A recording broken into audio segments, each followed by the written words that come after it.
জাহিদ, কোথায় তুমি? হ্যাঁ, এই তো এইদিকে একটা ব্ল্যাক বাইক দেখতে পাচ্ছো? হ্যাঁ, পাচ্ছি। হ্যাঁ, এই তো।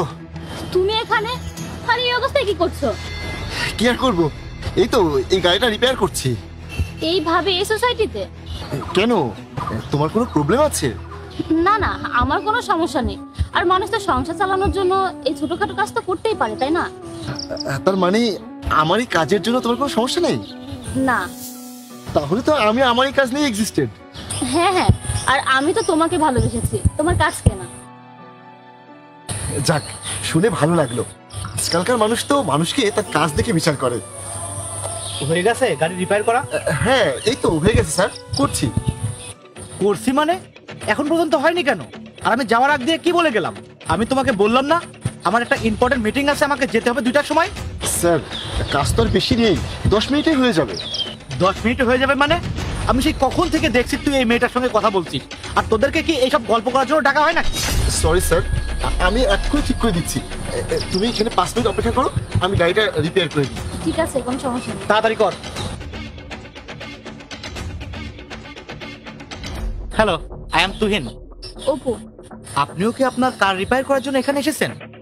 না, অ্যাকচুয়ালি আমি আমার বয়ফ্রেন্ডের সাথে দেখা করতে এসেছি। বয়ফ্রেন্ড? কোথায় আপনার বয়ফ্রেন্ড?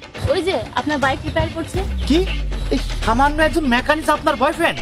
হ্যাঁ তো। না বলে আর পারলাম না। আপনি এত সুন্দর একটা মডার্ন মেয়ে আর এই মেকানিকের চক্করে পড়ে আছেন।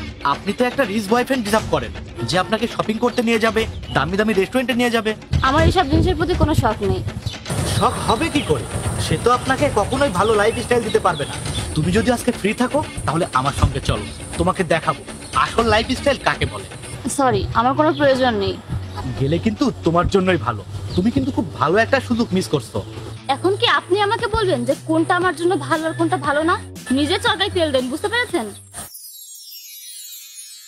একবার ভেবে দেখো, এই গাড়ি আমার, আর আমার কাছে কিন্তু অনেক টাকা আছে, যেখানে বলবে সেখানে নিয়ে যেতে পারবো। বললাম না আমি এসবে একদম ইন্টারেস্টেড না। আর আপনি এসব টাকার ফুটানি আপনি অন্য জায়গায় মারেন।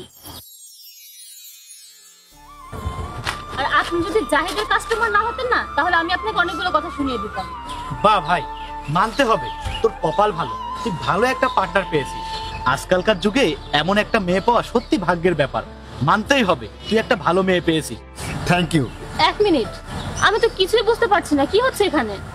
আমি বলছি শোনো, এটা আমার বন্ধু তুহিন। আমি ওকে কালকে বলছিলাম যে আজকে আমি ডেটে যাব।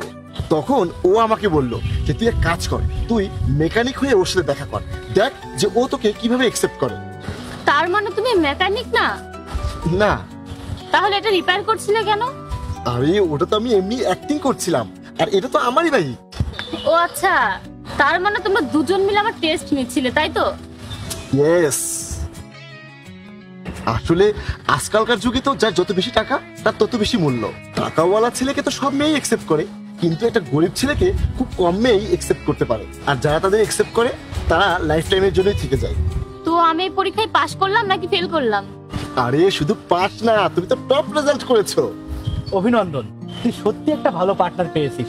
তোরা মজা কর, আমি আসি। অ্যাক্টিং তো ভালোই পারো দেখছি। হ্যাঁ, একটু তো পারি। আচ্ছা শোনো, আমি এই পোশাকটা চেঞ্জ করে নিই, তারপরে কোনো একটা ভালো জায়গায় আমরা ডেটে যাবো, ঠিক আছে? তা আমাকে প্রথম ডেটে কোথায় নিয়ে যাচ্ছ? আর এই প্রথম ডেট বলে কথা, তোমার জন্য স্পেশাল কিছু তো করতেই হবে, তাই না? ঠিক আছে। আচ্ছা ওয়েট করো, আমি পোশাকটা চেঞ্জ করে আসি।